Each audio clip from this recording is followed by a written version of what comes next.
minute until I see how screen sharing works. Uh, Open.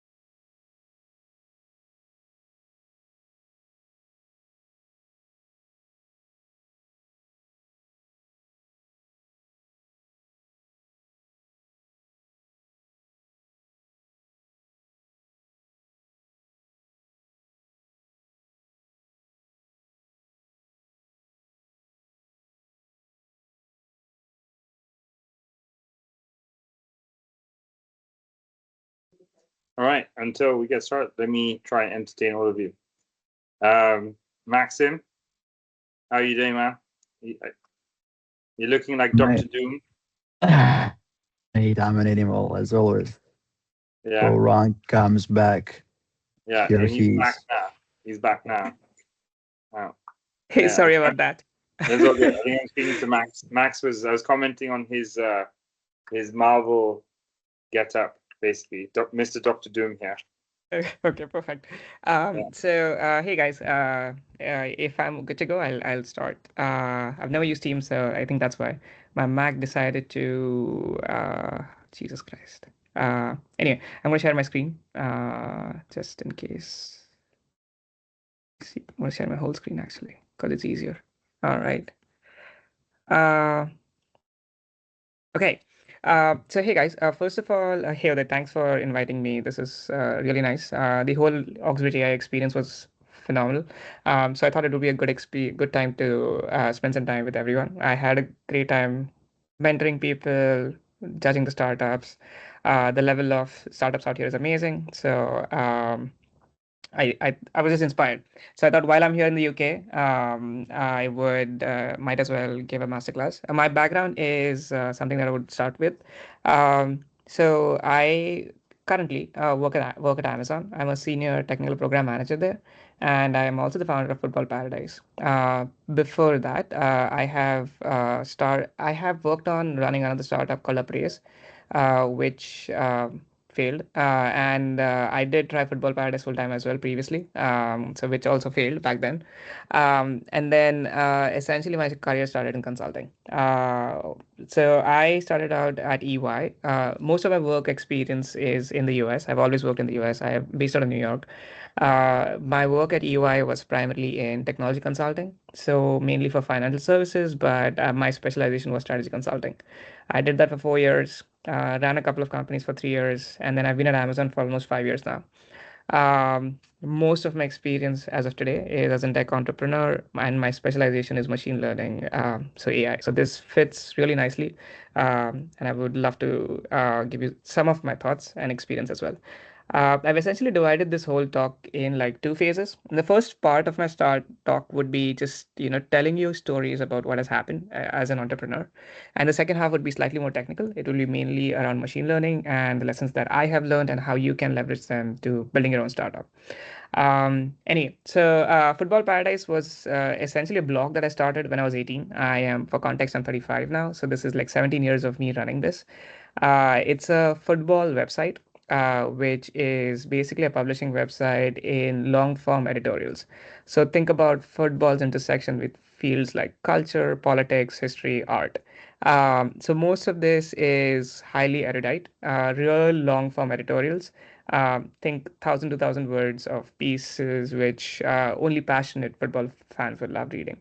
The interesting part about Football Paradise, though, is it's not built by journalists. This is something that I had hypothesized that fans can write better than journalists. And essentially, all of the contributors that you had till date have been people from across the world who contributed to this, including writers and artists. So this has been completely non-profit for 17 years. I've never earned anything out of this. This has just been a work of passion, a labor of love, whatever you want to call it.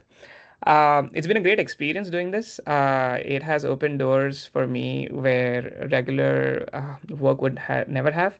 And at the same time, it's a field that it's an intersection of three fields that I'm really passionate about: technology, football, writing, and art. Um, so I think one of the things that I would say, which would like a generic advice to everyone, is like try to find things that you love doing, so that your startup is a manifestation of who you are, and it's super easy to do that.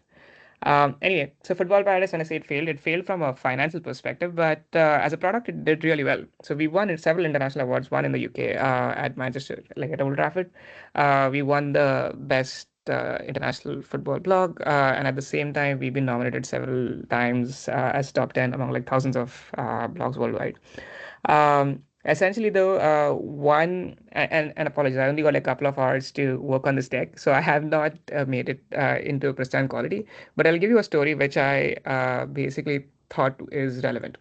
Um, Back in 2017, when the crypto boom was just about starting, we had written a 60-page white paper on introducing the world's first football cryptocurrency. And this idea was novel. Essentially, I wanted to extend the idea that I have about fans building this platform to making it worldwide, but helping like people earn through it. And for me, blockchain was a great technology. The hype was there. People were, buying into it. And I thought this was a great way.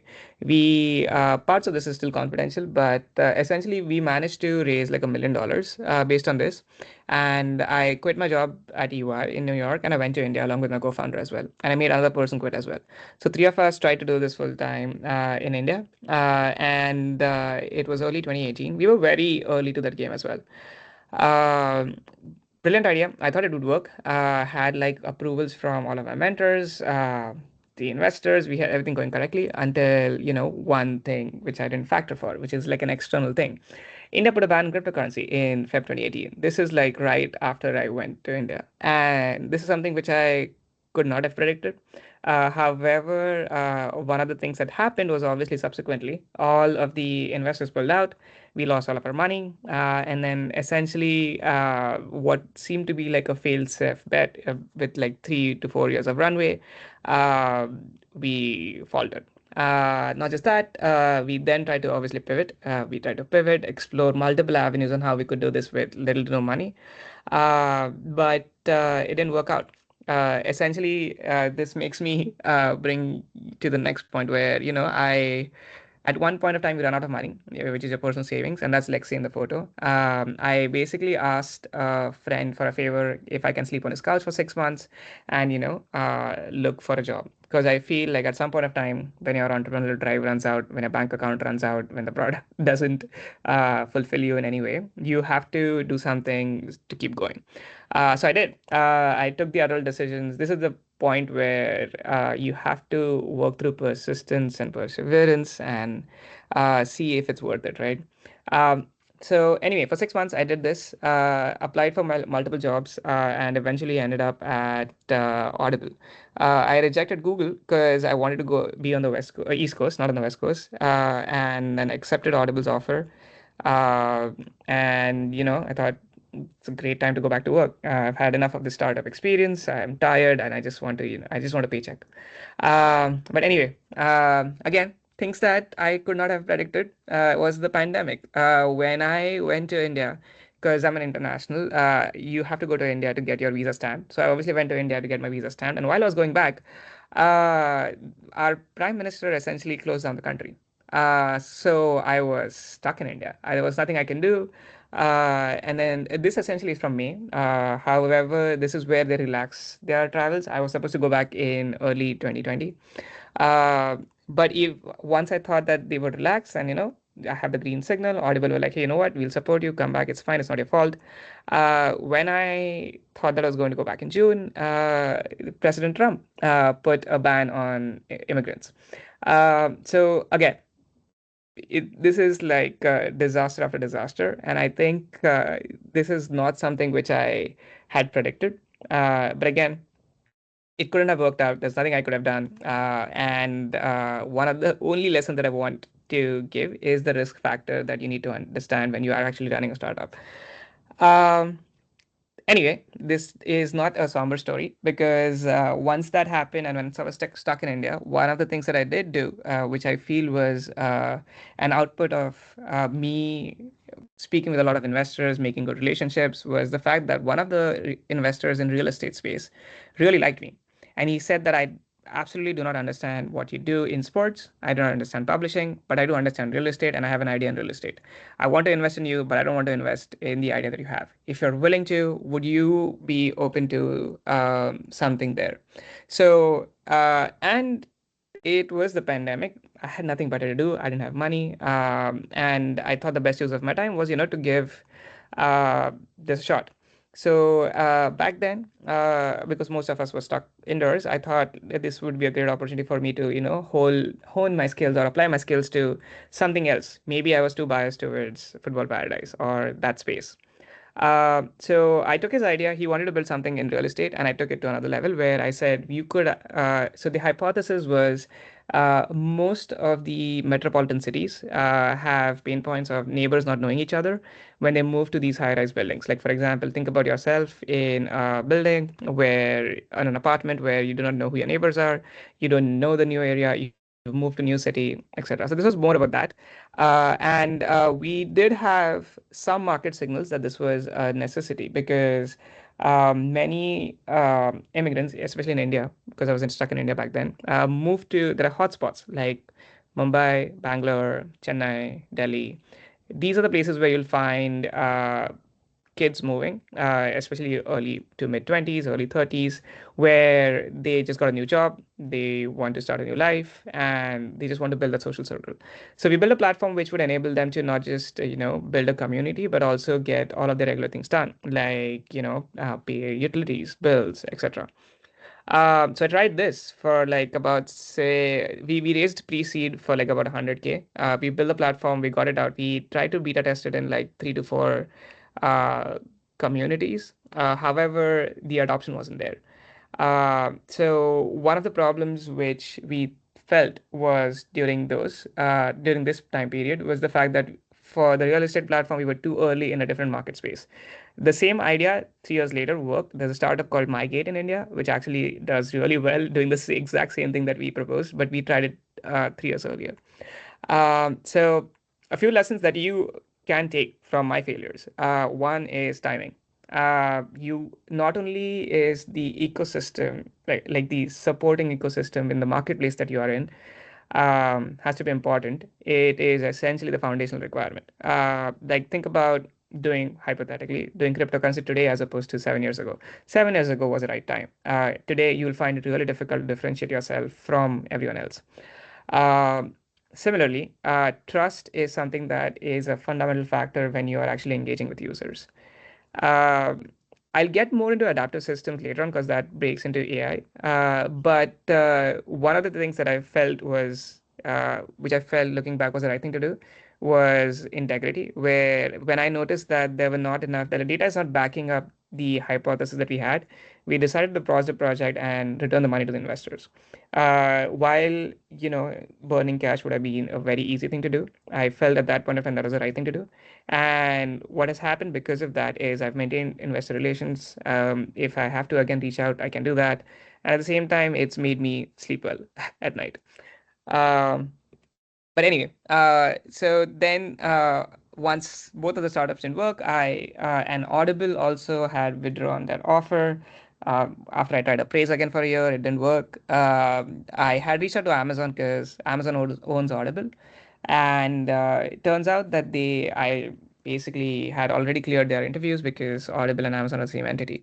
So they were looking to hire someone, but especially in the machine learning and AI space. So I ended up joining the team in personalization or shopping experience. So I did this for like 3 years. Essentially, if you have ever used the app, and if you've ever seen things like, frequently bought together, you may also want to see this, inspired by a story, history. That's all of it is my work. Secondly, these are what you would broadly classify as recommendation systems or things which could predict what you want to buy. However, we also work in feed curation. So, like for example, when you open the app, and the reason why my app the layout is very different than, let's say, Udai's app, right? The reason is because we have collected enough data on you so that we could curate the feed in such a manner where we can predict the kind of things that you want to buy and arrange it accordingly according to your proclivity and inclination towards buying something. Um, just to impose a bit of credibility, the kind of work that I've done has profit. Multiple projects have profits over $100 million, some more than $250 million. I don't want to speak about revenue because those are like more than a billion because Amazon is worldwide. But most of this is deep tech. It's mainly into the sciences part of it. But at the same time, it's intersecting how you apply this to product building as well. Because just machine learning models are not enough. How do you actually get it to a point where the users find it really usable? I did that for 3 years, but then eventually, after a point, you feel like you want to try something else. So when Amazon announced their partnership with Hyundai about like early 2024, they basically were building like a new organization. Think about like a startup inside of Amazon, and we couldn't even name it until we launched. But it's basically Amazon Autos, where we are trying to sell cars on Amazon.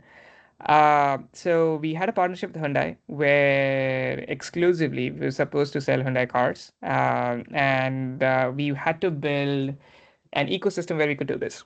Now, think about this. Amazon has tried entering the autos industry thrice and has failed thrice. And this is the fourth attempt. But I felt like it was challenging enough. And I felt like this was something that could excite me.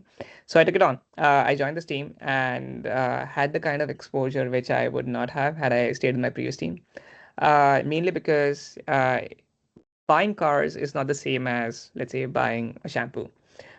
It is a high consideration product. Most of these vehicles sell for more than $25,000, can go up to like 100K. But it's incredibly complex decision when you essentially buy a car.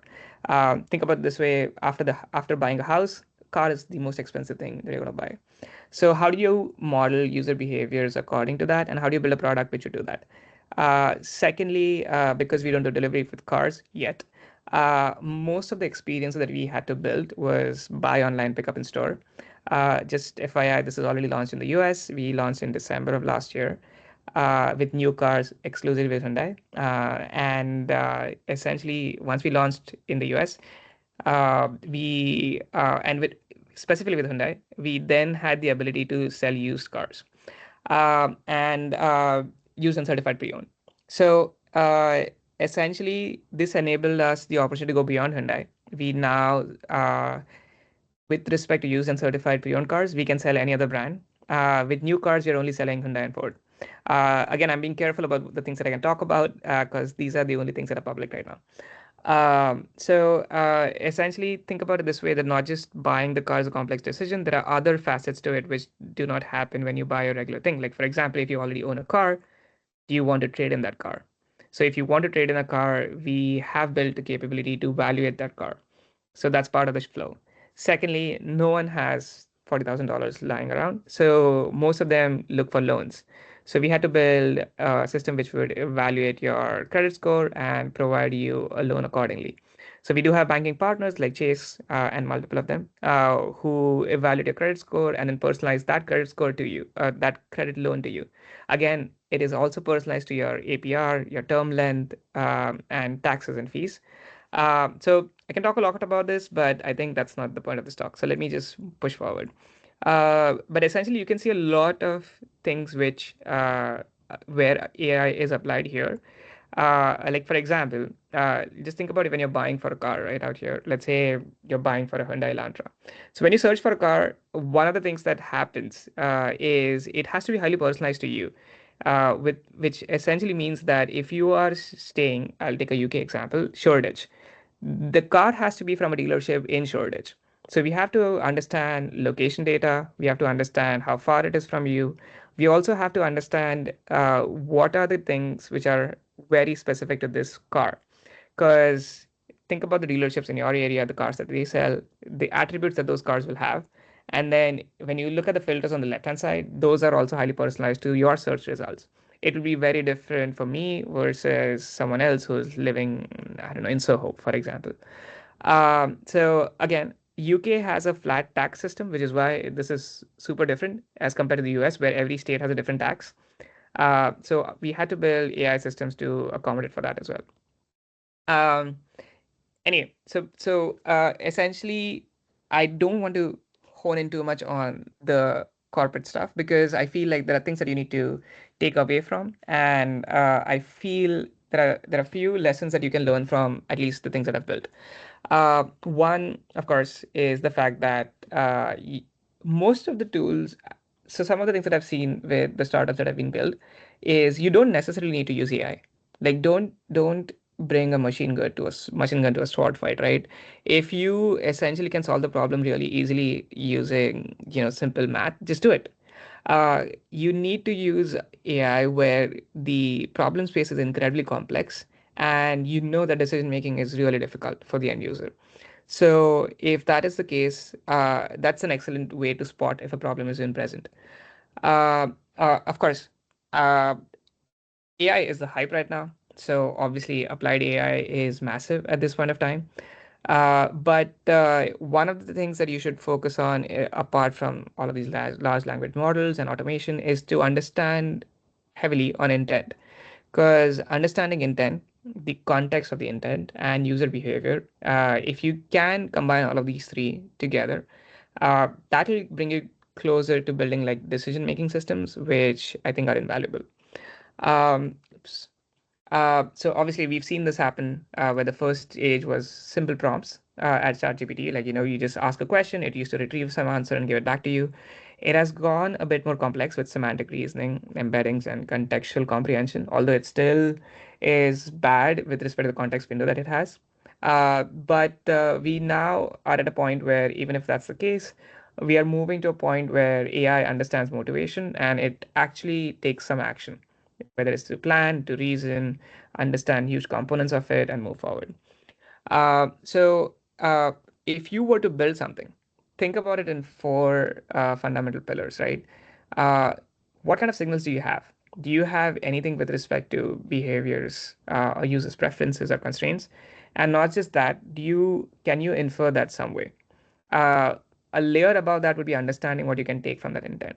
Like just having, page views or time spent is not enough. It's actually understanding what the user is trying to accomplish.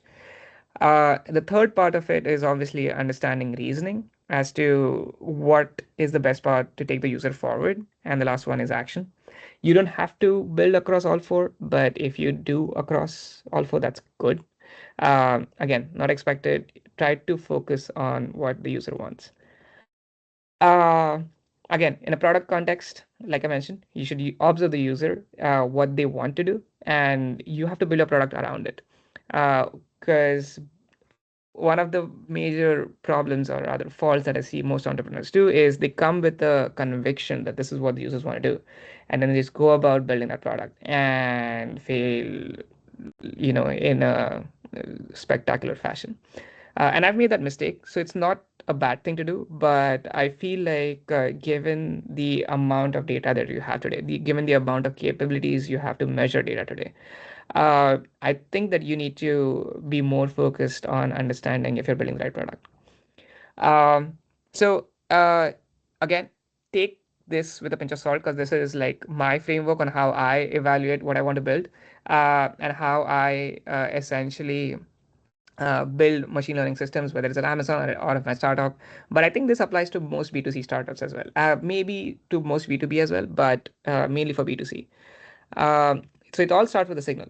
Uh, think about clicks, scrolls, anywhere user pauses or searches for some things.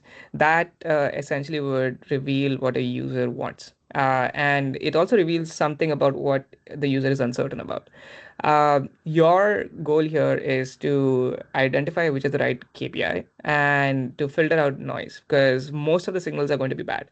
So if you can identify the signal first, which helps your product tick, uh, that's the first part to getting things right. The second one is once you extract that raw signal, try and see if you can mold it into a structured meaning. So a simple example would be organizing them into vector spaces. If you do this early on in your ML startup or AI startup, how this will help is while scaling, it becomes easier because now you have the ability to have similarities, relationships across multiple domains, and also high dimensional context. The reason why this is important is also for you to keep costs lower as you scale, because throwing money at the problem to scale is not the right thing to do, in my opinion. And the third one is obviously understanding, because once you get to a point where you represent the data, you need to understand, synthesize what the constraints are, what the preferences are, and put the context in a mode where you can understand intent. Um, Fourth one is reasoning, where basically once you understand the constraints, every constraint has certain weights to it.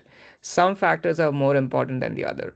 So that's where you can build systems which have the ability to predict outcomes which are precisely important. Again, not every user will want to have the same level of constraints that uh, the other user wants. So there's an art of doing this as well, where you need to understand which are the users that you're going after, and then focus on building the product after them, because they'll be your paying users, or they are maybe the users who are going to talk more about your product. The fourth one would be actions. So now that you have all this data, you've reasoned about it, you've got like a structured data where you have synthesized information. How can you convert that into things which are valuable? So think about recommendation systems, things that I've spoken about before about personalizations, like frequently bought together, trending for you. But these are more in the shopping context. You could use the same framework in your startup, where once you have, let's say, synthesize a lot of insights, you need to come up with a way to surface recommendations or surface comparisons or any workflow. Any agentic driven steps basically out here would be a win for your startup. It could be as simple as, hey, I have read a report. What next? Can I print the report out? Can I run an automated workflow on it? Can I see dashboards on it? This extends to like many, like switch an industry, switch the product, and you'll still be able to apply the same framework.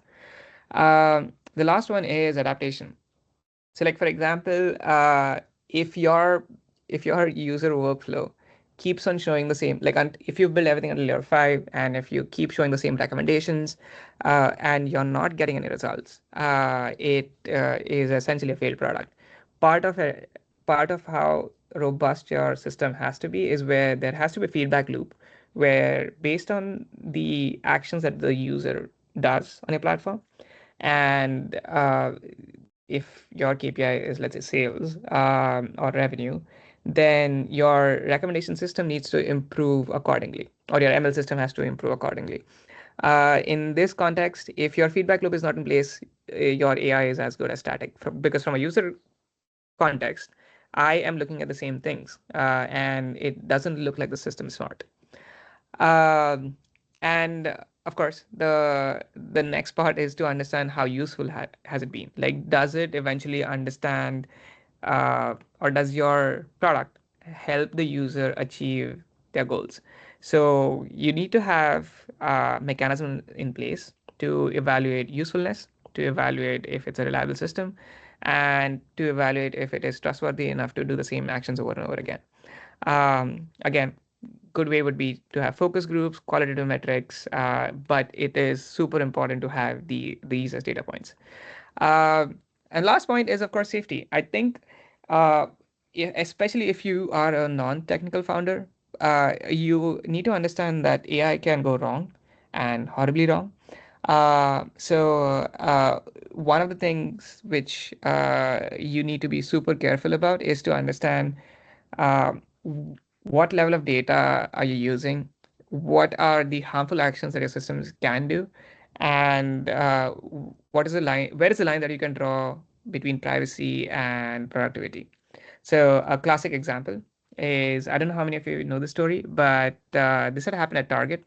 Although it's a really old story, this is something which is prevalent even now. The fact that Target essentially knew that someone was pregnant, and they send them recommendations based on it. This was mainly based on shopping behavior because of the fact that the way they used to shop before, and from that they could predict that someone was pregnant. The worst part of it was this was like a teenage girl. So again, this is an extreme example, but something like this can happen. And especially if you're working in the medical space, in the legal space, in any space where you are authorizing your software to do something on behalf of the end user, you need to understand where your boundaries are, and you need to also understand what the system is capable of doing. Uh, so I think one thing that if you were to understand one thing with respect to product driven decisions, right? It's just is that us as humans, we feel like decision making is always hard. So think about how if I were to buy a car, I would struggle just thinking about, oh, what car do I want? What about the color? What about the mileage? What about the interiors? How expensive it is? What's my budget? There are like a multitude of factors which happen. So even though we don't state it up front, I feel like there's a complex machine learning. There are neural networks inside of our head where we do value all of these factors. So what your system essentially needs to do, if it's in the space of using applied AI, is to make decisions easier for the end user. Because there's a lot of friction in terms of between me starting to make a decision to buy something, or starting to make a decision to do something, to actually getting it done. And many of the aspects of it are with respect to the amount of decisions that I have to make, the amount of options that are present, and the other part of it is also where if you take the inverse case where there are no options present and there is absolutely no friction. So you have to find like a middle ground where there is an empathy driven workflow where you take the user through the journey of, here are the things that I've thought about and here are the decisions that I've made. Like one of the reasons why, let's say, conversational AI, like for example, ChatGPT walks you through, or any of the ones that you use, right? One of the reasons why it walks you through how it's thinking right now is not because it needs to, it's because it enables you to look through what it's doing. And it's one of the ways, it's a neat way to design a product where it's actually gaining empathy. It's showing you trust, stating that, hey, these are the things I've thought about. Correct me if I'm wrong. Although it does get wrong in many ways, but I feel like users of the product are way more empathetic in terms of it failing because it's getting the job done. So there's more value driven by the fact that I have a second brain now. Uh, so as you know, almost like everyone, models are like commodities right now. I don't think that's something that should distinguish you between the. Oh, hey Uday, I see you have a hand up. Sorry. I was just going to ask if it's okay, with what you were talking about choices. Is it okay if I make a recommendation? Yeah, go on. Yeah. So there's a really good book, which I think is good for us as entrepreneurs to read. It's called The Art of Choosing by Sheena Iyengar. She's a professor at Columbia University. She did her PhD at Stanford, and she's famous for the JAM study. But yeah, basically, just wanted to say that I've actually, and Claude, by the way, is very familiar with the book. I just asked. Oh, that's awesome. And again, feel free to interrupt me. I'm almost at the end because I want to save some time for asking questions. But like a few things that I want to hone down on is the fact that models are accessible for everyone right now, right? If you want to build a startup which is truly for the long term, you need to think about advantages that you can have in that space, especially with respect to that industry. Do you have insights in that industry, or is your model trained on particular insights in those industry which other startups are not? So that's one of the ways you can just be indefensible. I think so I can give a few examples from Oxbridge itself, right? I think Tahan Tech had like 350 million legal cases that it trained on. So you know that for a fact that, okay, that's an insight which I think none of the other startups can compete on if a legal startup does come up. So the second part of it would be like adaptive loops, right? Like for example, not just knowing that information is one part of it, but having the ability to contextualize it into a particular user is super helpful. So you need to understand, like, if you need to have one of these two for sure, because if you do not, it's going to be really difficult for you to differentiate yourself, and b, not be scared that tomorrow there'll be someone else who'll come up with a better system. um, the second part of it is vertical depth, like with respect to owning everything with respect to the data to the product. So there are multiple layers where you can think through this, but essentially, it is super helpful to have someone with the technical depth required to go through every single part of the user journey. And that's just not from a user context where the user is interacting with the software, but also on a technical context as to what happens when I send this request to the server. How are the machine learning models working out there? What happens at an infrastructure level? And if there's a way to differentiate yourself there, excellent. Um, so, um, so from my experience, at least, I think these four are founder superpowers that I found. Uh, Systems thinking is quite common. People always talk about, process driven. Think about how you can scale, how you can think at a system level. But I think empathy driven system thinking is super important. Uh, think about target case, right? It's important that you need to be very close to the user. Like, what does your user want, and can you empathize with them? Because if you do empathize with them, you don't even have to worry about the fact that you're not thinking through the lens of something that the customer hasn't thought about. Second is speed to execution. I've heard Uday talk about this to many of you in person. I myself have said this, especially when you're at startup building phase. Speed to execution is immense. You have to somehow be scrappy. You have to somehow get a product out there. You have to validate your idea early on, because it is essential if you want to build a good startup. And then obviously it is also about being truly adaptive, because entrepreneurship or AI, it's the same thing. I think you have to be continuously learning. You have to constantly adapt yourself to the new systems that arrive. You have to constantly understand how the paradigm shifts, and that's what it. The last one is being authentic. I think the one thing which will help you stand out is just be yourself. That's literally it. Uh, I personally believe it would be beneficial if you can build something which is completely aligned with your background experience and, if possible, your passion. Because if you somehow get the combination of all those three, uh, whenever you pitch, it would show. It's not about what's on the deck. It's not about what you're talking about. It's about your eyes lighting up when you talk. And people notice it. People notice the energy, people notice the vibrancy, etc. All of that. So like a simple example would be, uh, I can talk about Amazon Autos all day if you want, but and I'm good at it. I'm doing whatever well at Amazon, etc. However, if you ask me to talk about football, my eyes light up, and for no reason at all, and there's nothing about it. There's no logical reasoning behind it.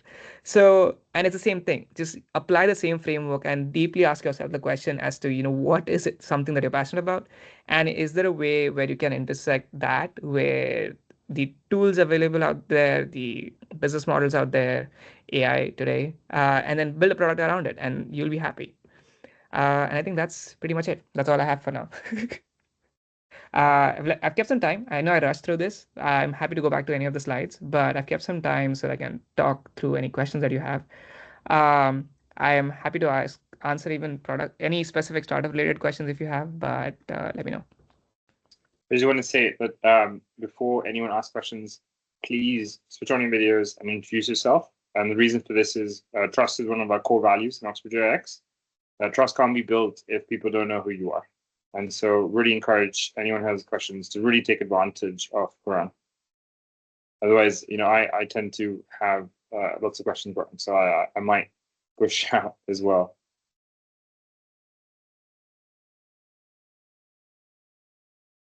I might just get started. Go on. Yeah. So can you share your slides again? Yeah, sure. Hold on. And can you go to like your earlier slides? I'll tell you when to stop in the beginning. Okay, which slide? Yeah, so in the beginning when you're talking specifically about these layers basically. Okay, yeah, go on. But start with the first few. Let's go to one. Yes. Okay, so what's very interesting about all of these things, right? So there's collecting all this data, and there's two different ways of collecting data. There's user data, and then there's like this kind of like niche data you're referring to, right? So both as someone who's built, as a founder, as a product person, but also as an ML and kind of like who's a lot of exposure even to like data science and stuff, right? How does looking at different data, how should we be thinking at different data differently? Got it. Okay, so when you say different data, could you elaborate more? Like, give me an example. Like here, you're talking about clicks, scrolls, pauses, Yes. Right? But then there's also just like, so often what has been very powerful in the past decade is there's all this data and it's trying to find the pattern. Got it. Got it. Okay. So there are multiple ways to answer this question. Okay, and I'm going to answer your question though, and you can guide me in another way if you want. So first part of it is there are first Amazon collects everything, right? Not just clicks, scrolls, pauses. These are just the one thing which I've given you at a high level. But if you want a framework in terms of how you would build your product, so essentially think about the things or the parameters that are subcomponents of something that leads to your end goal. If your end goal is, let's say, for example, selling t-shirts, very simple example, then your end goal is sales. If your end goal is, for example, users spending more time on the platform, then your platform obviously has capabilities which might be, I don't know, edit a video, crop a video, whatever it might be, right? So in both of these examples, the action is a very specific event which is separate.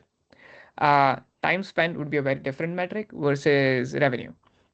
Now, if you care, like for example, if you do not care at all about what the user does on the platform, you just want sales, then you need to optimize your funnel for pushing the user down the funnel. That's it. So your goal has to reduce time spent.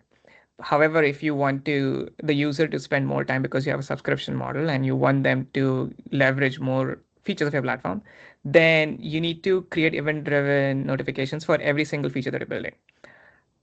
Second part of it would be what is the exact feature which is your USP, because then you want to put more weight on that.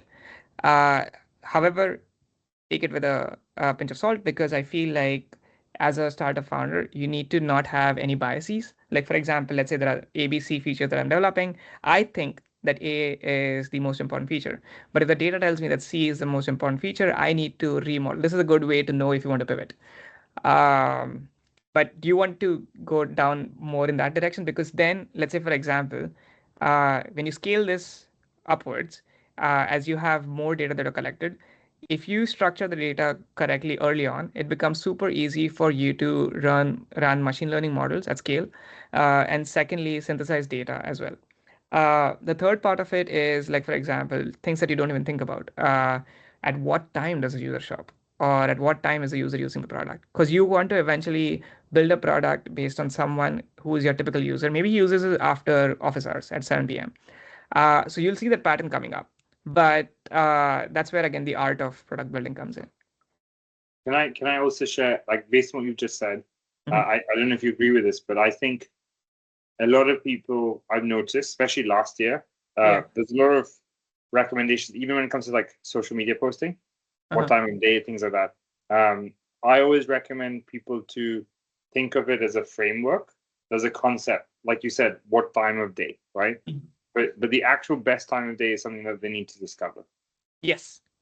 And I agree with it. And I'll tell you the science behind it, because so the reason why it works differently, and the reason why you're right here, is because the way your feed is organized is very different than the way my feed is organized, which means that your connections are very different than my connections, especially when in this context it's LinkedIn. So your feed would also have patterns which are very different. So it could work very differently for you at 9 a.m. versus for me at 9 a.m. Like you can't say that, hey, for me at 9 a.m. it works, you should post at 9 a.m. That's not true. Maybe your audience is awake at like, I don't know, 1 p.m. Maybe most of my audience is in the US. So if I post at 9 a.m. UK time, it's not going to work. So it really depends. You'll have to figure it out yourself. You're on mute. No, I know. I was trying to not look away, but listening to you while giving Hani Sorry. Yeah. Okay. But you said you had one more question on another slide. Just go next. I mean, I've got Gaurang with me. I can happily ask questions for the whole time. It's like there's no issue. Okay, fine. Yeah, we can ask others if you want. Yeah, it's fine. No, we can keep going. It's just more like organically flowing the conversation around. Okay, yeah, go on. Yeah. And so next piece. So I also, between building a startup and just purely understanding data, like how would you differentiate the layers that you've designed for us? Okay, got it. So I think for you, if you are building a startup, I would focus on signals and action. Because I feel like the reason why these two are important at this point of time is because for you just need enough data to make sure that your product works. However, some part of representation is important because if you do not structure your data collection systems in the right way, you are bound to fail. Because let's say, for example, random example, if let's say carrying out one action costs you $2, right? With respect to 100 users. So now you want to scale to like 1 million users. Are you going to say that that's 2 into 1 million? We don't know. However, if the same data costs you 2 cents, that's a massive advantage to have.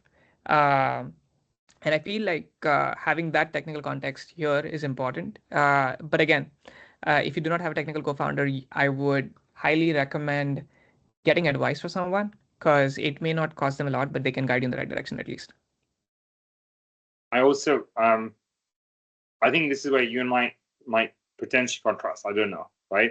So I completely agree with the 8 layers, and but this timing is really important. Yes. And you mentioned that as well. So forgive me, peeps, but like we're a bunch of perfectionists at Oxford and Cambridge and beyond. So to stop people from over perfectionizing this system, because speed is still king, right? Yes. Any advice you have for them to be able to interpret this within context of like speed execution? Got it. Fair. So speed is king, but at the same time, solving the customer problem is super important. I think if you were to just steal one, Amazon has these leadership principles. So if you were to steal just one leadership principle from them, it applies to every single company. It's called customer obsession. Yeah, I mean, it's when I almost worked at Amazon years ago, right? Yeah. And customer obsession. I'm pretty sure everyone here agrees that I'm obsessed with helping founders, right? So, exactly. But customer obsession is the key. I completely agree with that. Yeah. Okay. So now, if you know this, now just think from customer backwards. So if customer backwards is customers on your platform to take some level of action. So out here on this framework, action is like it's an unavoidable. Your system needs to do something for action. However, for you to satisfy the customers' end goals, you need to understand if you have any metrics for evaluating it. So the first thing is signals. So how are you going to evaluate? Think from a customer backwards perspective. If he's making a purchase decision, then that's your signal. Is your system capable of doing that? If the answer is yes, so now we are thinking about speed to execution. It's only the minimum parameters required to enable the customer to make the decision for you as a founder to understand that the customer has made that decision. So that's signal. And the second part is action. And I would also put evaluation in it because that's where I said that, hey, now you know that this is what they did based on the system that you designed, that this was right. Your hypothesis was correct or it was incorrect, both ways. If you don't have these three, there's no. I would also argue safety is one, but you can skip that for now because until you get to a point where it works, it's fine. Yeah. It makes it. It's also. I also just want to make sure people understand when we say customer obsession, it's not necessarily customer, not necessarily the person that pays. Yeah. It's just for Amazon, it's just an easy way to frame that, right? As a corporate company. But it's like who are you trying to solve the problem for? Who are you creating value for most? Correct. I think that's why I put this slide in there. Let me see if I can find this out. This one, right? So I think this applies to everyone. If you basically are a user, there is a lot of things happening subconsciously. Like we have a lot of decisions that we make internally, but we don't vocalize it. And your goal as a founder is to actually extract it and simplify it as much as possible so that you can do it. But at the same time, obviously not oversimplify it. Take it to a point where it becomes just good enough to synthesize it for the user and then take action about it. So, Gaurang, how much can you also talk about? So right now, building, this is a very powerful construct, right? It's built on a lot of like product terminology and stuff that we've been doing. Yes. But what about moving forward? Because the game is changing rapidly. Yes. What are the hypotheses that you are thinking about in terms of that game change? Like for me, a lot of it's UI UX. Okay. I have so I obviously have very strong opinions on design thinking. I love it. I think everything needs to be built from a customer backward perspective. UI UX has to be number one, etc. However, having said that, something like Craigslist succeeded. And even as of today, it has a crazy amount of traffic. But given the fact it was built in a very different paradigm with very little competition back then, which is why it still benefits a lot from SEO equity, age of domain, etc. Today, given the fact that every other person out there has access to building great UI, you need to make sure that you are at least competent. So previously, what was supposed to be, a nice to have, is now like a bare minimum. People expect their onboarding flows to be really nice. You need to bind the user from an emotional perspective when you're telling that story, and onboarding is one of them. People expect that when you do something like take an action on your platform, there is a feedback loop. There's some UX perspective where you see a delight. I think it's super important, honestly. However, I do understand if that is something which you need to deprioritize in, let's say, given the other things. If it's not on a critical path, that's okay, but it has to be like just outside of it. No, thank you for that. Do we have any questions from the crew? Raise your hand if you want me to ask more questions. Oh, there we go. Barak Hassan, please don't forget to turn on your video.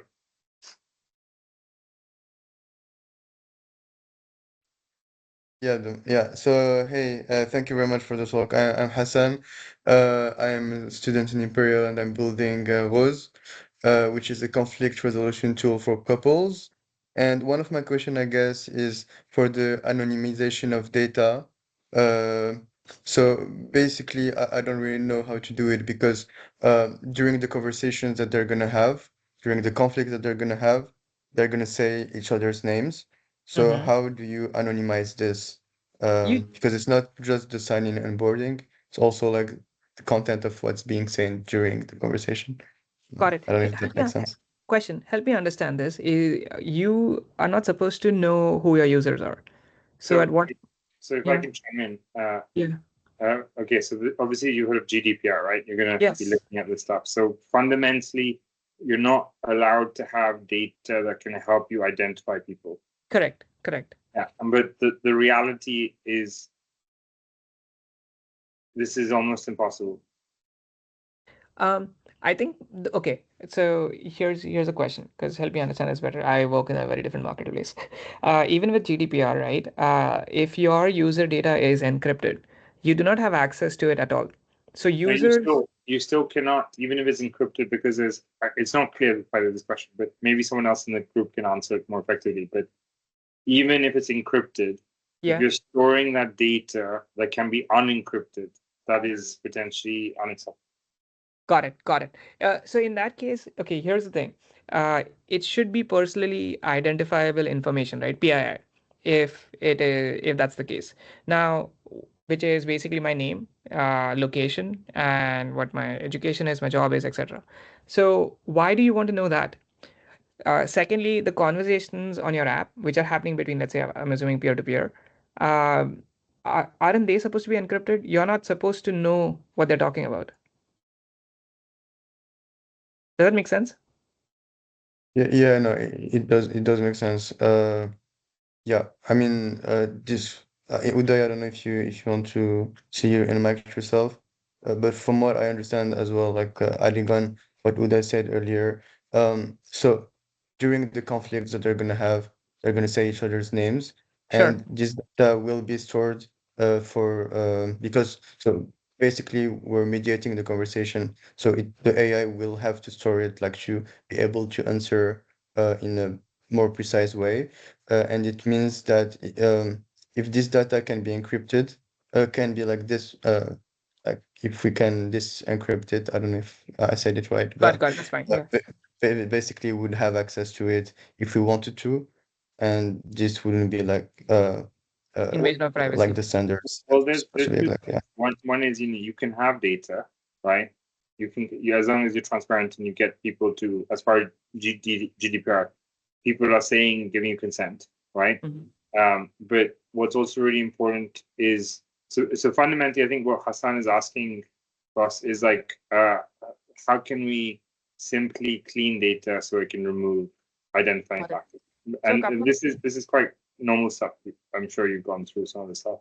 Yeah. No, a couple of things that I mean, again, at Amazon, I haven't faced an issue like this before, but a couple of things that you can potentially do is one, I don't know how important it is for you to understand the user's name, because if that's something, you can maybe design a system where the user's name is stored locally to them, but when they interact with each other, that is converted to their name at that point of time.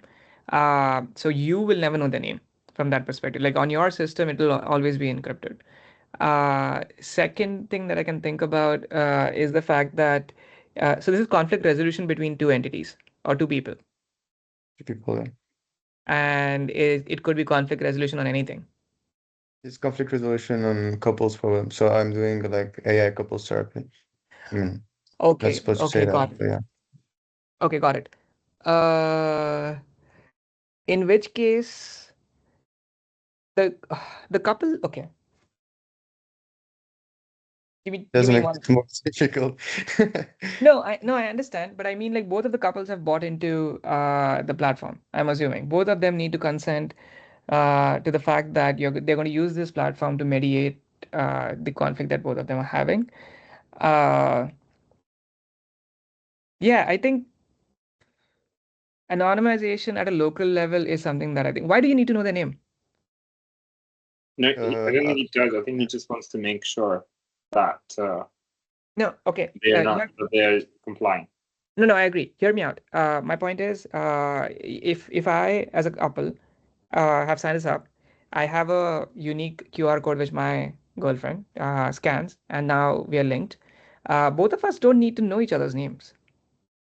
Like even your AI does not need to know each other's name, because that's the only person I'm talking with.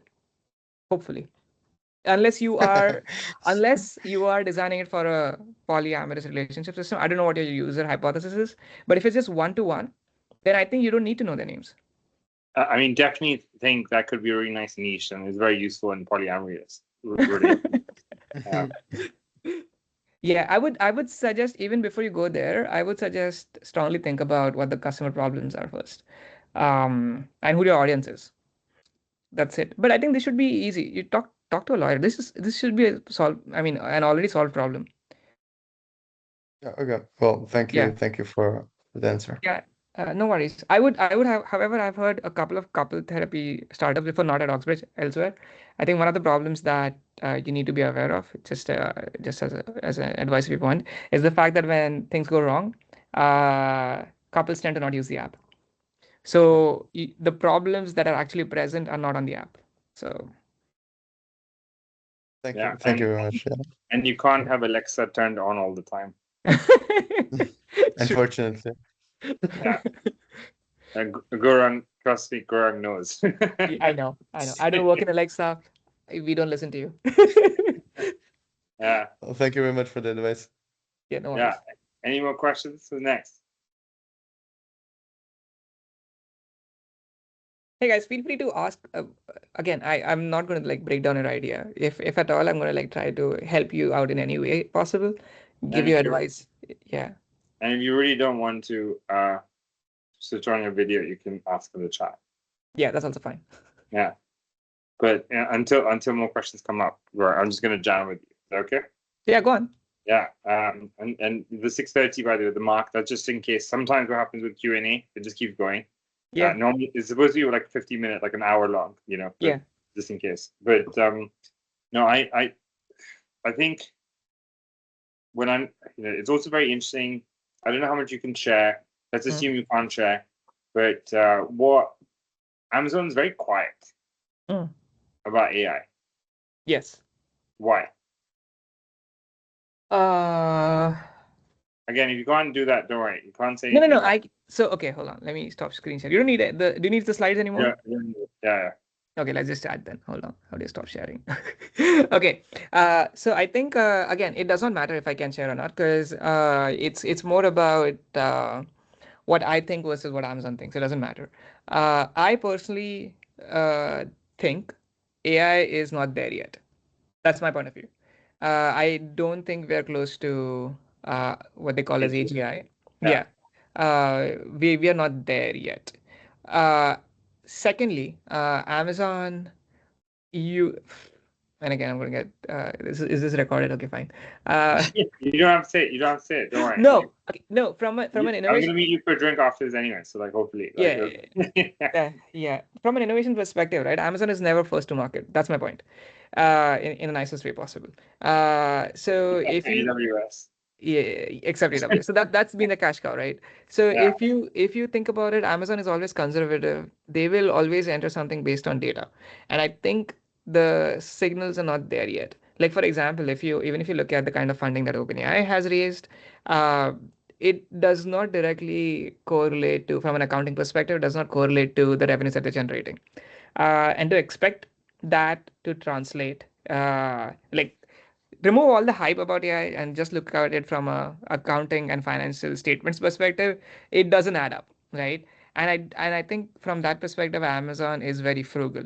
It's very conservative in moving to markets that they are not specialized in, and which is why I kind of like what Google are doing, because they, even if they entered late, they control the entire vertical stack. They're going to win this race. There's zero doubt in my mind. But that's the kind of advantage Amazon does not have, OpenAI does not have. So they would rather not do something in that. Yeah, I mean, that makes sense. I also am very bullish. I'm actually quite bullish on Microsoft, not just because they work with us, but I'm also very like the reason I'm bullish on Microsoft is so my great uncle who was one of the people who invented the laser printer at Apple. Nice. He had built LLMs for Microsoft like over a decade ago. Okay. Wow. Like or something like that. It was like, and he was like, yeah, I told him, what I'm doing, and he's like, oh yeah, I was building these things for Microsoft, but they didn't think it was a financial priority right now. Yeah.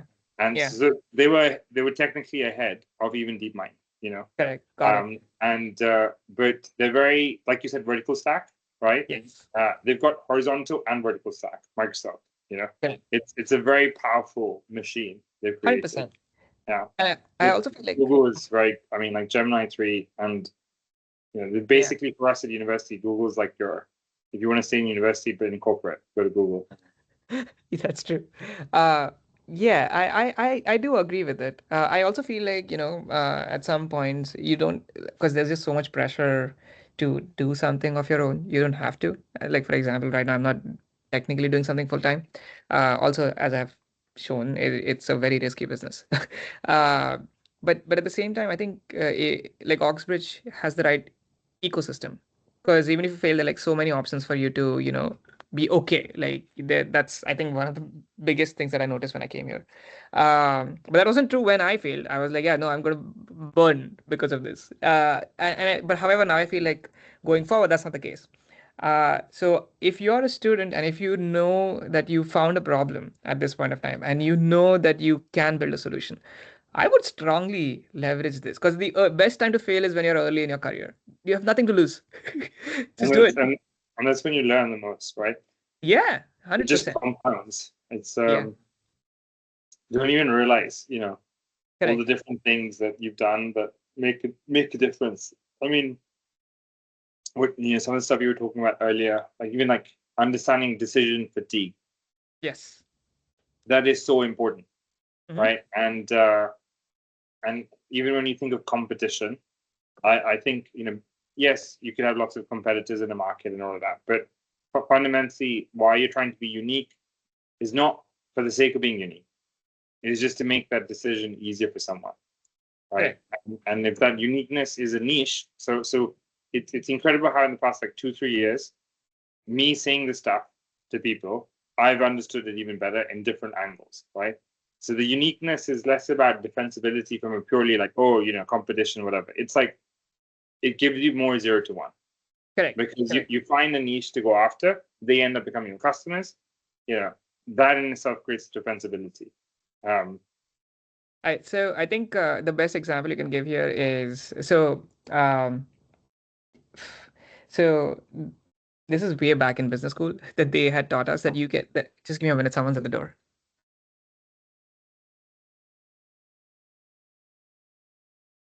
Any questions from the group? No. Cool.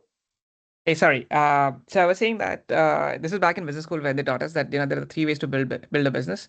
One is obviously by economies of scale. So, like for example, you build something, find that there's a price arbitrage you can have, and then scale it across thousands and millions. The second is by customer intimacy. So, like things that you've mentioned, and I think a good example would be Apple. For the most amount of time, they were very expensive to buy, but they always were very close to design first, very close to the customer, etc. And people didn't care paying higher. Even today, Apple comes up with features way later than Android, and yet people will pay for it because the trust is there, they've already bought it, etc. So if you can build a product which is like so good and so close to the customers, and you're so catering to all that they want, they will pay for you even if it's twice the price. It doesn't matter.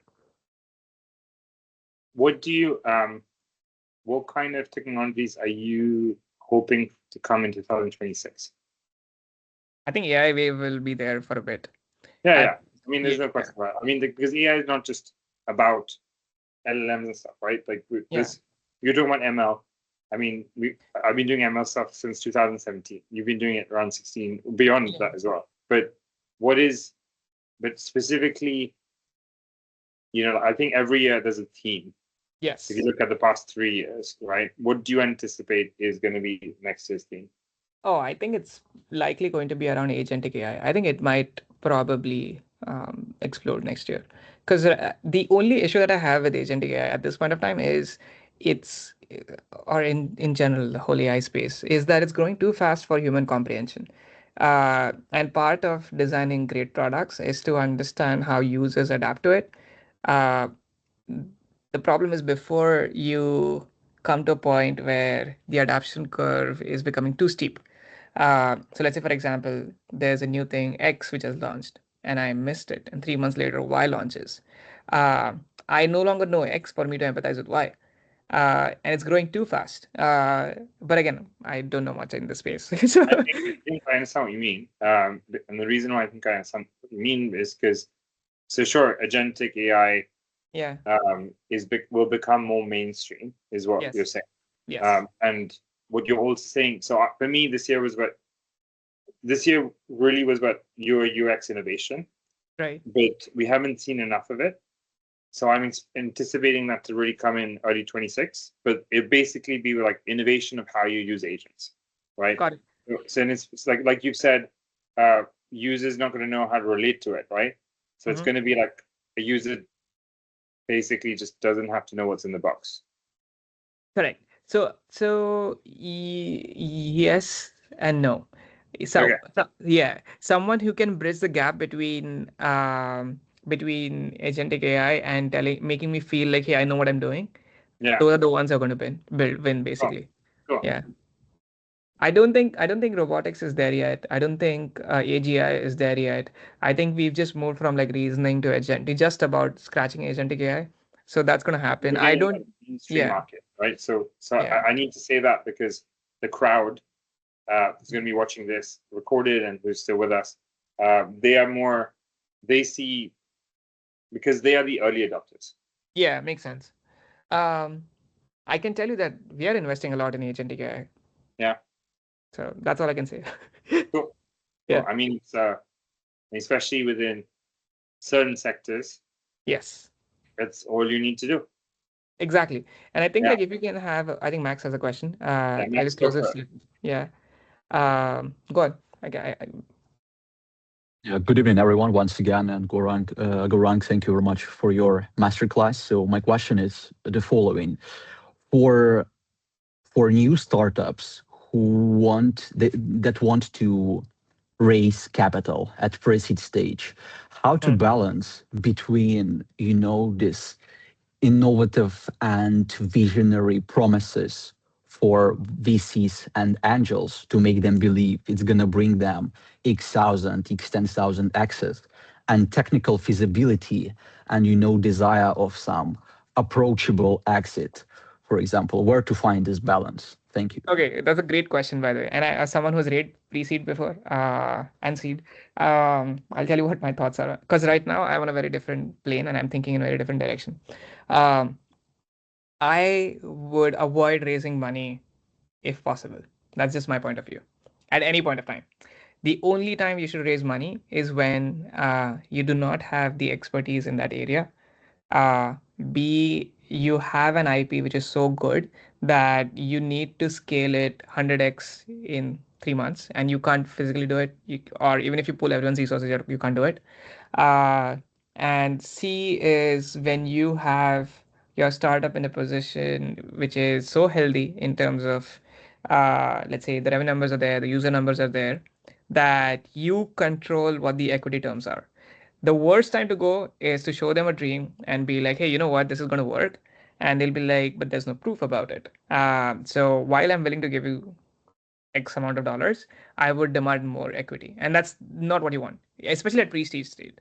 So it depends. Do you have any specific context? Because if you can, I'll tell you yes or no.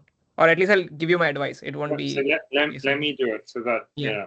this becomes a bit generic. So first of all, my position on raising money is you raise when you need to scale. Yes. Okay? And you also, but I do think in the early stage, it is valuable to raise in order to speed things up.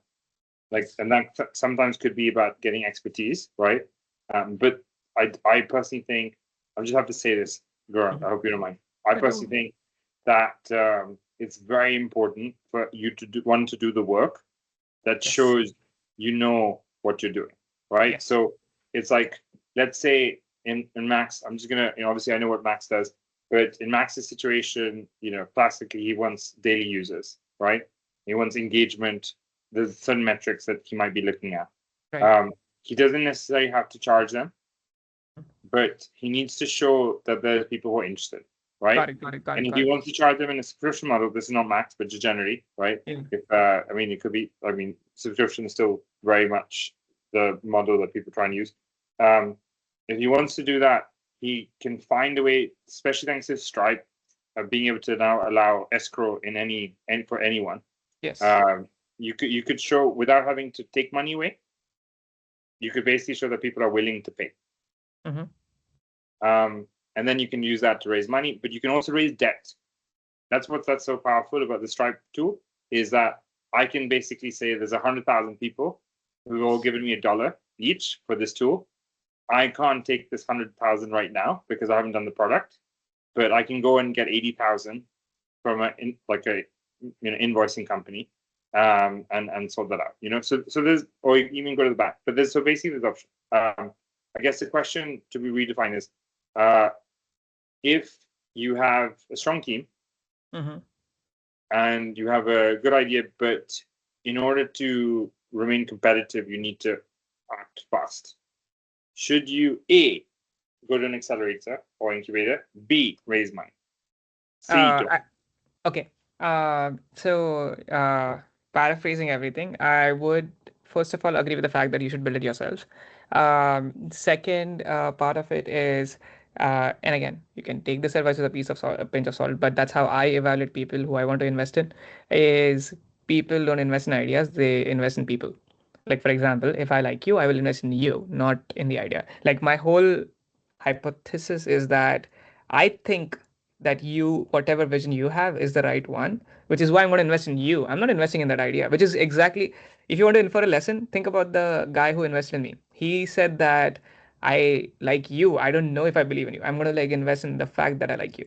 Now, an investor will write you a blank check if required. However, the advice that I gave you before was more around control.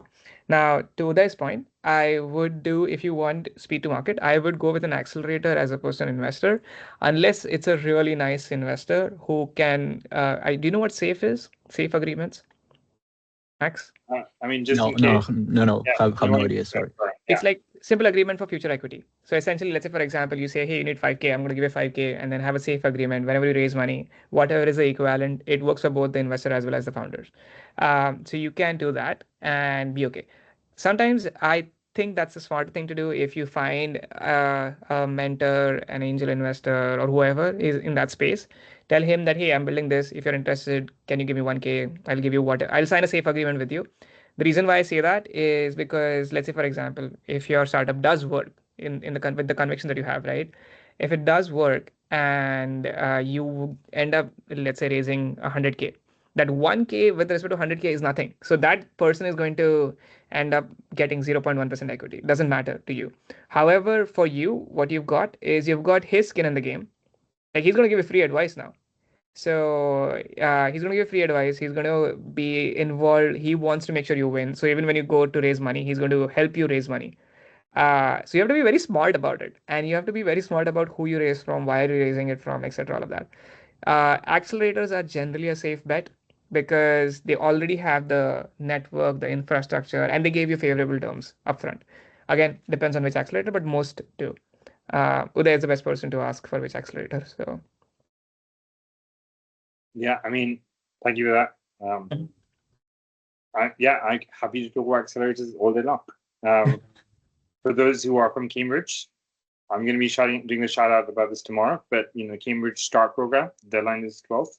I really encourage you guys to apply. But Techstars as well, and YC can always apply to late applications. But I think a lot of people don't really appreciate accelerators and what they really give you. It's like being a founder is really tough. Yes. And yes, we all have the lovely Oxbridge-AIx community, but even then, it is really useful to have structure. That's why we do the challenge. That's why we have the growth track next term. But the structure sometimes is quite well designed. The other thing is you don't have to necessarily you shouldn't think of yourself as the customer, but you can understand that these people are there to help you because they are also incentivized to help you. The model of an accelerator is quite simple. It's their job to help you get more money or to become a unicorn, because that's how they get their money back. Correct. Yeah, and again, if you're too scared to go to VC, a really cheap trick that I do, again, you can do, is just find someone who's in your space, in your industry, who is really, really smart. You look up this person, showcase your idea to them. If they're a mentor, they'll give you advice for free. If they're not a mentor, if you want more involvement, ask them if you are open to angel investing. See if they're open. If they give you 5K, they would want you to win. That's it. And you don't lose anything if you sign a safe agreement. That's literally the easiest way out. Before, like a lower risk option than a safe agreement. But again, depends on how much money you want. If you're on 100K, don't go to an angel. But if you want advice, if advice is more important than the money, then go to an advisor. Brilliant. Thank you very much. Thank you. Cool. With that, any final questions? I'm happy to hang around. Feel free to ask any questions you have. Yeah, I mean it's I mean. Okay, if no other questions, I will go. Yeah, go on. That's what you want. Yeah, I will go with. Don't be polite. You got.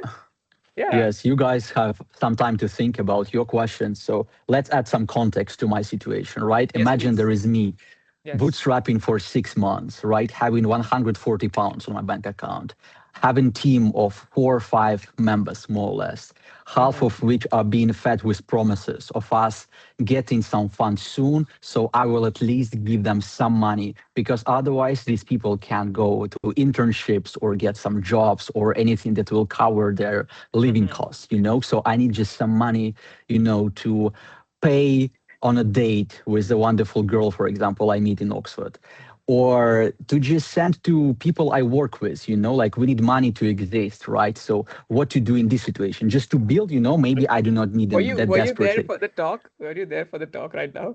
Or did you have to drop out? So When exactly? Okay, let me share my screen. Okay, great. I Yeah, want to tag please. team this. Is that okay? After you. Yeah, go on. Yeah, tag team this. No, But no, I'm going no, to show you like one. after you, because like this is Sure. So dude, okay. So I For failed. coach area, yeah, I was there. Couch. Yeah, you were there. Okay. Couch So area, yeah. basically, at this point of time, I was in minus $19,000 of debt, USD. Yeah.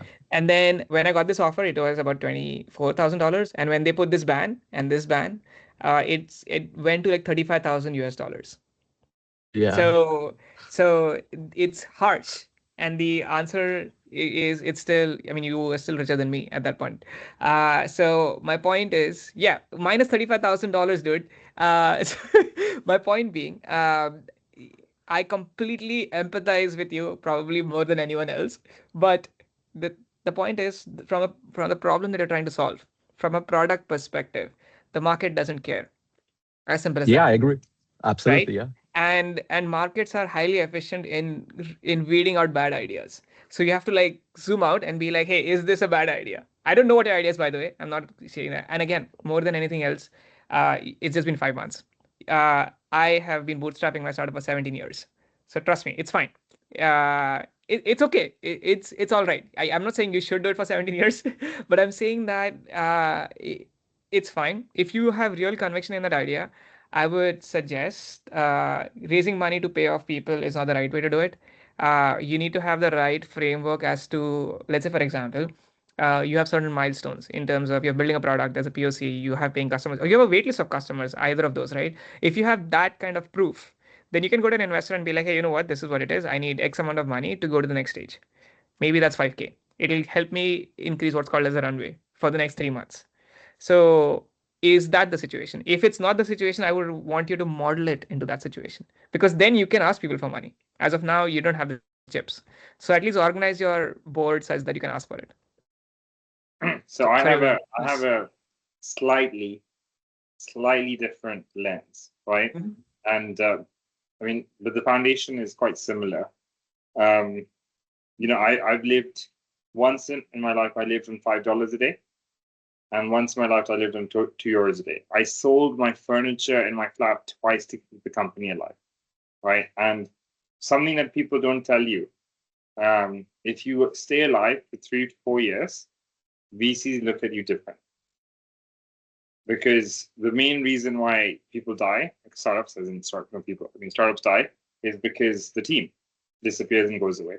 But when you have a team that's sticking together and it's still been 4 years, they're like, okay, these guys are like fucking obsessed, these guys and girls. And now I'm an old school founder. Gaurang is also an old school founder, right? It's not like I don't think there's going to be an issue getting some money here and there if you really wanted to. It obviously depends on how much, but I think the founder journey is about growing and appreciating the depths of your love for what you're doing. And it's about appreciating the depths of love that you have for your team, the people around you. This is a very hard job. We've all this is our purpose, like we are here to like fulfill ourselves with this manifestation of ourselves into the world. And that's really particular for Gaurang with Football Paradise, right? I mean, that's why it's 17 years on, he's still not giving up. For me with Tuki and Oxbridge-AIx, it's like these are concepts that I've been talking about since I was 19. I'm 37 now. Where I differ from Gaurang is I also think that it's part of that learning is that you need to learn how to sell. And you need to learn how to sell in different ways, whether it's getting a grant, it's getting some angel money, or like family and friends. Like I think everyone needs to go after family and friends. They just have to do it. If you don't do family and friends, you don't care enough. If you're trying to avoid being embarrassed, you don't care enough. And family and friends could be £100 from your babushka, okay, or babusia. Like it's a symbol.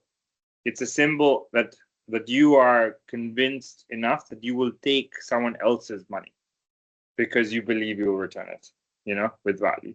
And then beyond that, I mean, like, so we have this Polish founder, who mentors me as well. He went from, in his second startup, he went from pre-seed to IPO. Mm-hmm. And so we're going to get him to talk, at Oxford and Cambridge next term. But I think, I think equity is also potentially overrated, personally. Like, I think it's important to have control, but I think it's more important to solve the problem. And if you're a really smart person and you're good at solving problems, you just have advantages every time. So if I had to challenge Gaurang, right, and is it okay? You ready for the challenge? It's like, see, 17 years he's been doing it, right? You can argue his path and journey, like going this way, that the timing right now is perfect for him to be able to do what he's doing, right? Now, which doesn't mean that, like the reason he hasn't failed is because he never gave up. And I've never given up. And the question is, how much do you care not to give up? I've literally broken up with a girl saying, like, I'm sorry, I told you I would give up after 4 years, and I was like, no, I'm not going to give up. This is too important to me. I don't know if that helps feed a slightly different layer, but No, you just can't become, like, we are here to become Luke Skywalker, right? Yeah. It just takes blood, sweat, and tears, and maybe. I think Max. Yeah. I think Max, like, the only thing I would ask is, are you like close to getting money back with your product? Is the answer yes? Yeah, look, again, it has a different layer when it comes to raising money. For example, my initial idea was like less ambitious. I would say it had like much smaller market, even kind of niche market, right? So I would make publishers and think tanks and NGOs pay for my product. Luckily, like in the best case, let's say in the best case, it would be, I don't know, like a couple of thousands of $1 million ARR, right? In the best case. So it's not a huge market, but to build this, it would still be recommended to get some money from VCs. And then I go to VCs and they say, like, yeah, you're a nice guy, market is, like, idea is cool, but we don't care about this market at all. Just go fuck yourself. And then like, to make a pivot, to make it something bigger, to make it like infrastructural or something, that's my hypothesis, that like VCs maybe will appreciate it more this way, but making it this way will make it like build 3 years with no revenue at all. Yeah, No, hold on. Sorry to interrupt you. Yeah, Sorry, after you. Yeah. Sorry to interrupt you, but the same thing. Yeah. Yes. So don't build it for the VCs. Like, you have an instinct for the customer. Do you have data points for the customer? If you don't, then if you have the instinct for the customer to build something that you actually really, really want, and if you have that instinct, you have identified a customer problem which no one else is solving, and VCs have been wrong before. Do not build for the VCs, build for the customer. And if you build for the right customers, they will not only pay for your market, and even if it's a small market, they will tell you what the adjacent market is. Like, once you dominate that market, they'll be like, hey, you know what, we also need this, and shift. But don't do it because VCs are not paying you right now. Maybe you've only spoken to all the wrong VCs so far. Don't do it. Sorry, Yeah. Just to give you an idea, thank you for that. The most successful VC in the world has a 16% success rate. Yeah. Right. So why would you go listen to someone unless they are that good? Like, people. I mean, listen. A lot of my friends are VCs. A lot of people become founders in VCs and all that.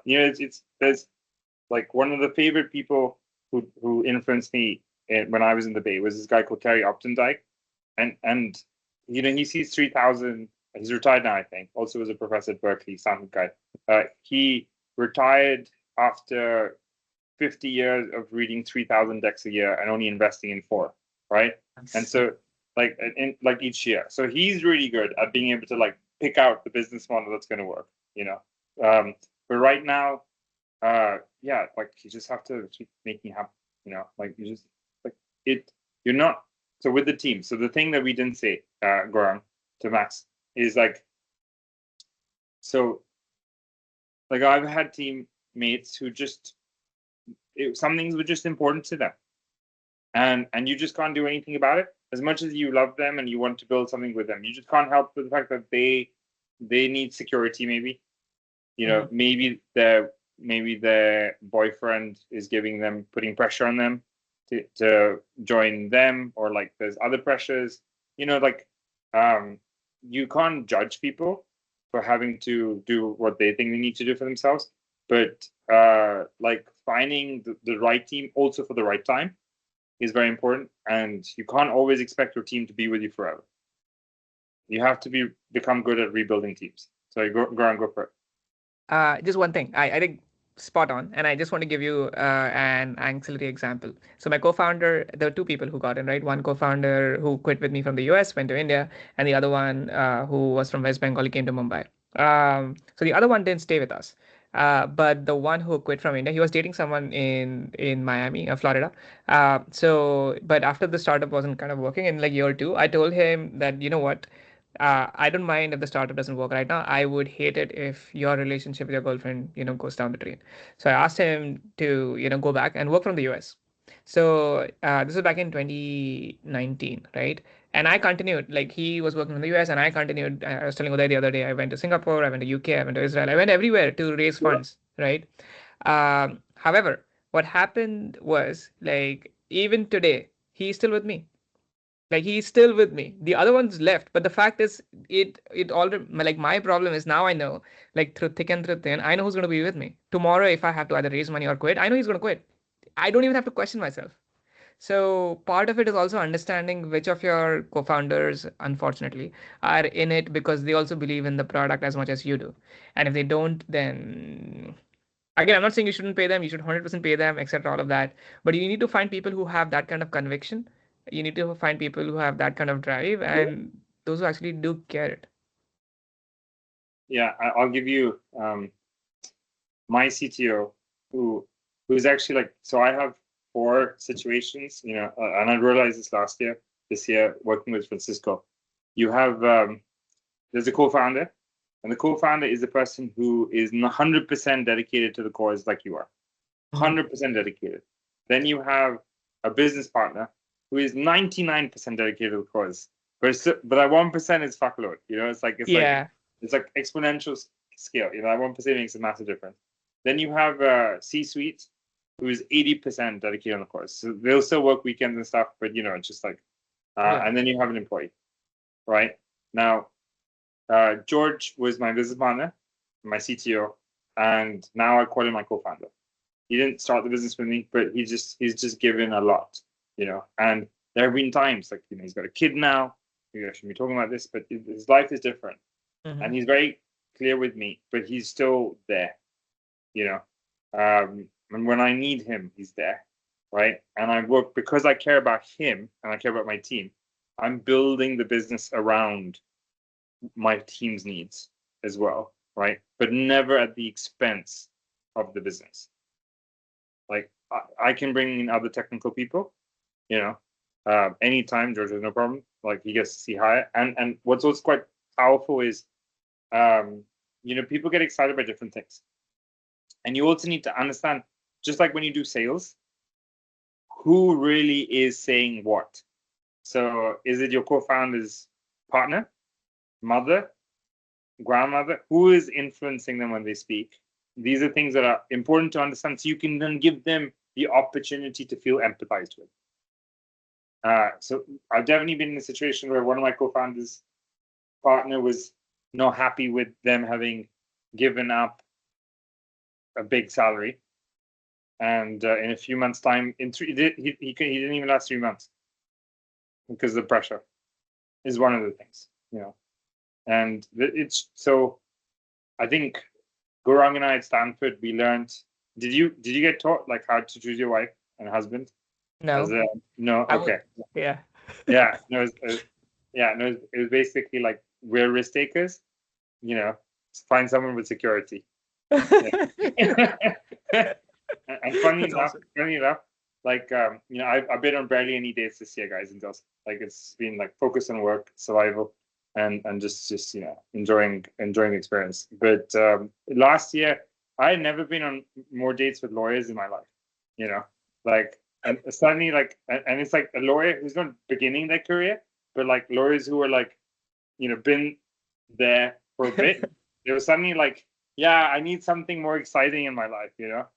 walk in, entrepreneur, absolutely no stability in his life. Yeah, that's very exciting. It's like a train wreck, like a great movie to watch. Yeah, so I think, Max, simply put, being very direct with you. Don't make promises you don't know if you can keep. Be very transparent. Keep people in the loop. Give people the chance to evolve. If people are part of your journey, this is your customer discovery base, as well as your team. Then they will evolve with you. They can get more excited with you, right? But if someone is just saying like, when are you going to raise money, right? The question is like, how are you as a team going to get ready to be able to get that money? It's you could waste 3 months of your life, 6 months of your life, just trying to pitch to every single VC,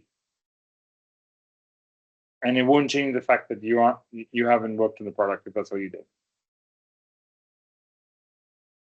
Yeah, that's brilliant. Thank you, both of you, for your wisdom, for your words. Uday, be careful with lawyers. Breaking up with a lawyer girl is like the worst experience you can have in your dating life. Trust me, a man who is younger but who have seen some kinds of shit in my life as well.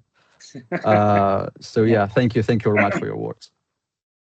Also, do you have a co-founder who's also has invested? I mean, I'm a solo founder, I would say, because I founded like alone, but I have a CTO as a partner who is very involved and has equity share as well. Then, like, how transparent are you with them with respect to where you are in the process? What's your plan? I'm quite transparent, like there is nothing I'm lying about. But again, like I have certain expectations from myself as well, and they correlate with our ability to raise, to at least have some resources to support our like salaries that will be quite modest. They will not be like London AI office Anthropic salaries. They will be like Eastern Europe salaries of 2 half homeless people, but still better than nothing. I mean, it's fair, but like I just want to say, like, change the game for yourself. Like, make the game about your KPIs than about how much money you raise. It's just like, let's say you raise. We'll give 2 scenarios. Let's say you raise 250,000, and let's say you raise 1 million. The money's still going to run out. Yeah, like, and I think, especially with what you're doing, Max. So again, if I can check, so Gaurang Max is specializing in misinformation and fake news, right? It's a very potent topic, and you don't need to get 1 million people. You get 1,000 people signing up. Right. It just shows something. Wait, Max, did I review your startup at any point? I think you might have. Yeah. I mean, like you are the one who I texted on WhatsApp to meet in London, but then I had like a very fucked up week. Sorry for that. I texted you on WhatsApp with my apologies. Sorry, I've been busy. I prepared all the deck today, so I haven't seen your text. But I will. Yeah. So I texted you on WhatsApp already. No worries. Okay, my bad. Yeah, go on. Yeah, that's why I felt like, hey, I've heard this idea before. But yeah, go on. I know that. Yes. Yeah. I'm just like, so I was. This is 2021, 2022. My first, I was dating someone who, funny enough, wanted to be a lawyer. But definitely was slightly dangerous to break up with him. But I was having dinner. One of my favorite restaurants in London is called Karami. They used to have a place in London. So Gaurang, I wanted to take you guys there. Different type of noodles, like Western Chinese food, like from the Uyghur region, basically, and Xinjiang province, or East Turkestan, as like they like to call themselves. And so a friend of mine who had gone through Techstars, I think he'd gone through Techstars Boulder, and but also was very close to the Boston team and the Seattle team, and he and I were in the same incubator in Lisbon, and really, like, he built a skater extreme sports app, community, selling to the community, very self-sufficient, Guy was happy, just had his baby, and he was working on his second company, right? Okay. No exits, but company's alive, and he was just saying to me, "Oh yeah, we're like, I've now got 1,000 people. I'm going to raise 1.5 million." And I was like, I have grown 2,000-person communities like more than once, and if I had just known that this was all the traction I needed, right, to go out and raise, like I would have done it. I just did. You don't know. Now you do, right?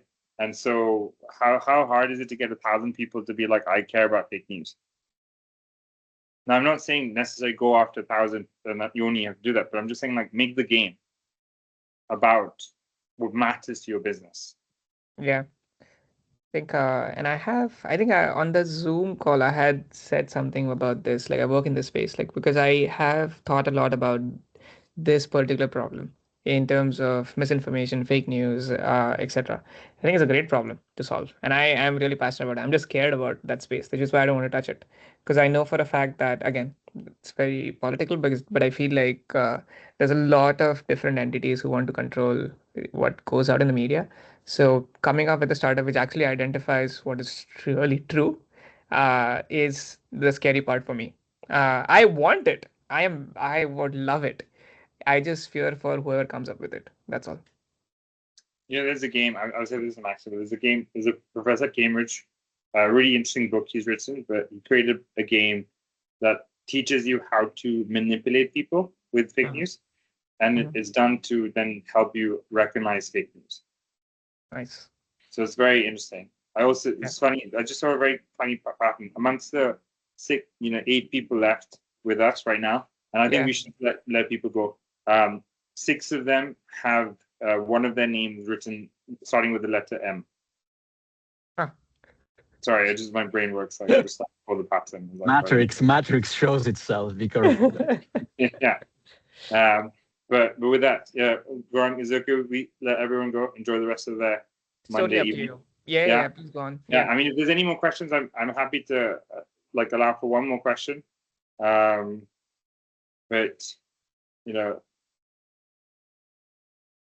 Mahan, do you want to ask a question? Yeah, you had reached out the other day, right? You have any questions? Oh, well, yeah, actually, how to start it? Okay, let me turn on my camera. At the beginning, you mentioned that if in your team there is no special course, like whatever your teammate or not have specialties in anything, use advisors. Is that did I catch it? Did I catch accurate? No, right? You said that, right? No, I meant like if there is a space that you do not have knowledge in, use advisors. Yeah, I mean exactly. Yes. So how to find it? Like I'm generally have problem to asking wrong people some questions, because in my circle, some people just don't have experience. Sure. They're not lack of knowledge. They just don't know how to do it. So again, there are multiple. So I would basically have a different framework of understanding what kind of advice do you want. There's execution advice with respect to you're implementing something.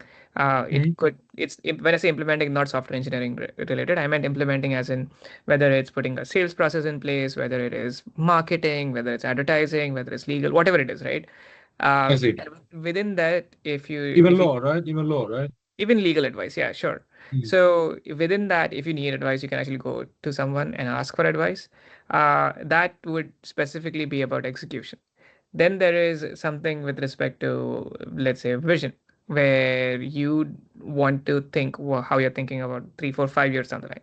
There you might want someone who is much more experienced than you, 10, 15 years more than you, because they've seen what has happened. They have friends and colleagues who are in the industry who are already 10 to 15 years ahead of you, and they know who to reach out.